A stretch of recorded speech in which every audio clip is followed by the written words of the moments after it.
Hello friends, मैं हूं हसना फातिमा और आप देख रहे हैं अल्फैज़ एजुकेशन।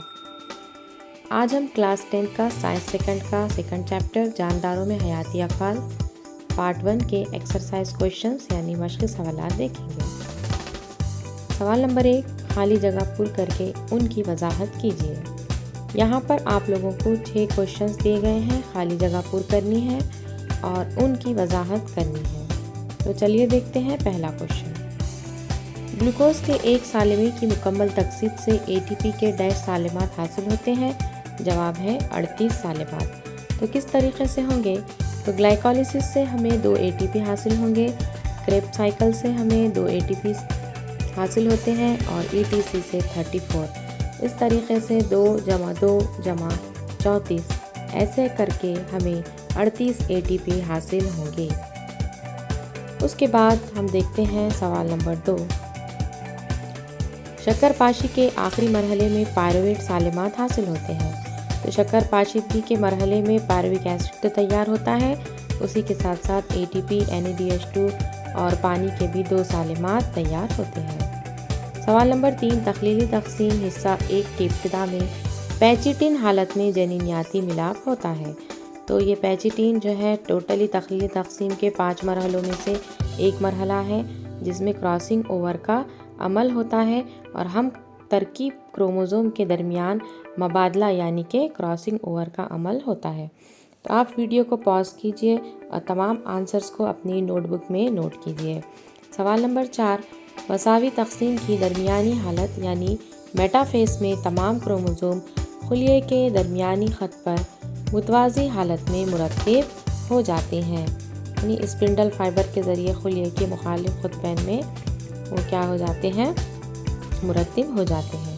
सवाल नंबर 5, खलिए की क़ल्बी झिल्ली की तैयारी के लिए फॉस्फोलिपिड के सालिमात की ज़रूरत होती है। इसकी वजाहत दी गई है, आप लोग देखिए कि सवाल नंबर 6, वर्जिश के दौरान हमारे उज़लात गैर ऑक्सीजनी तनफ़ुस अंजाम देते हैं, यानी वर्जिश के दौरान ऑक्सीजन अवेलेबल नहीं होता, काफ़ी मकदार में ऑक्सीजन की ज़रूरत होती है, इसलिए गैर ऑक्सीजनी तनफ़ुस अंजाम देते हैं जो हमारे उज़लात हैं। उसके बाद है सवाल नंबर 7, कार्बोहाइड्रेट की इजाफी मकदार को जिगर और उज़लात में ग्लाइकोजन की शक्ल में ज़ख़ीरा करके रखा जाता है। इम्पॉर्टेंट क्वेश्चन है, जिगर में जो है वो ग्लाइकोजन की शक्ल में कार्बोहाइड्रेट जमा होता है। इम्पॉर्टेंट सवाल है, इस सवाल के आने के चांसेस हैं।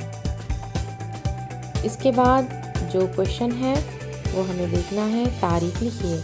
तग़ज़िया या न्यूट्रिशन किसे कहते हैं? तो जानदारों में ग़िज़ाई अज्जा को हासिल करने का या इस्तेमाल करने का तरीक़ा तग़ज़िया कहलाता है।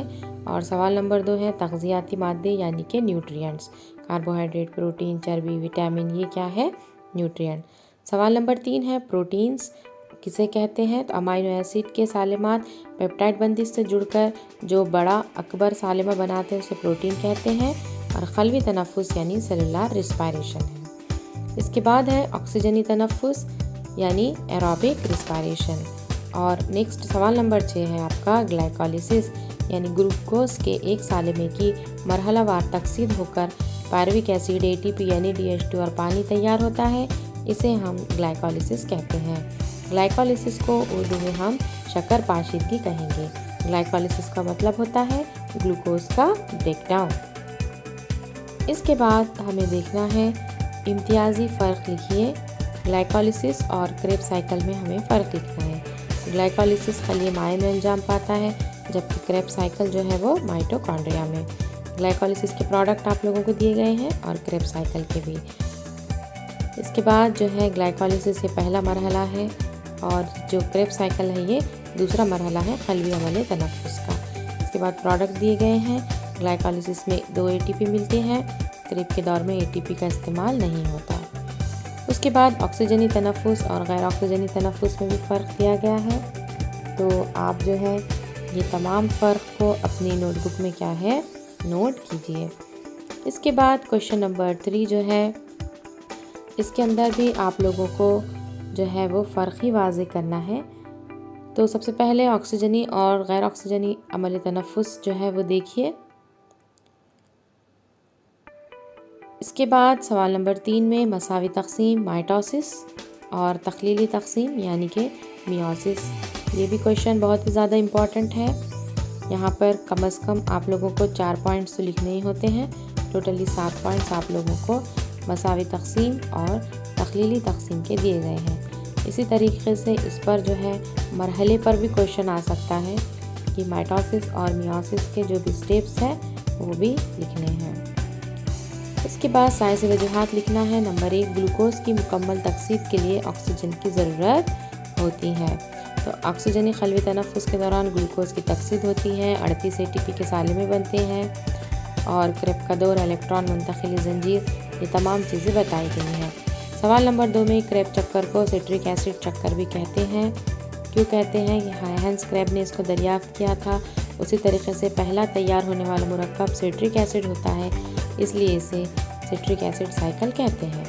सवाल नंबर 3, कभी कभी बाज़ आला नबातात और हैवानात भी गैर ऑक्सीजनी तनफ़ुस का अमल अंजाम देते हैं। ऑक्सीजन की कमी होने पर क्या है, कभी कभी हैवानात और नबातात भी गैर ऑक्सीजनी अमल तनफ़ुस का अंजाम देते हैं। सवाल नंबर 5, रेशेदार मादे अहम ग़िज़ाई अज्जा है। क्योंकि रेशेदार मादे यानी कि सब्जियां हैं, फल है, अनाज है, तो ये क्या है, डाइजेशन में मदद करते हैं, ग़िज़ा को हज़म करने में मदद करते हैं। इसलिए हम कहते हैं कि रेशेदार मादों का शुमार अहम ग़िज़ाई अज्जा में होता है। सवाल नंबर 6, जानदारों और खलियों की ख़ुसूसियात में एक अहम ख़ासियत खलवी तकसीम है। यानी खलियाती तकसीम बहुत ज़्यादा ज़रूरी है हमारे जिस्मानी नशोनुमा के लिए, बालिगी के लिए। खलियाती तकसीम की वजह से ही ये तमाम चीज़ें क्या है, मुमकिन है। तो यहाँ पर जो भी क्वेश्चंस हैं आप लोग उसे देखिए, आंसर अपने लिखिए। अल्फेज़ चैनल को सब्सक्राइब कीजिए और इस वीडियो को ज़्यादा से ज़्यादा शेयर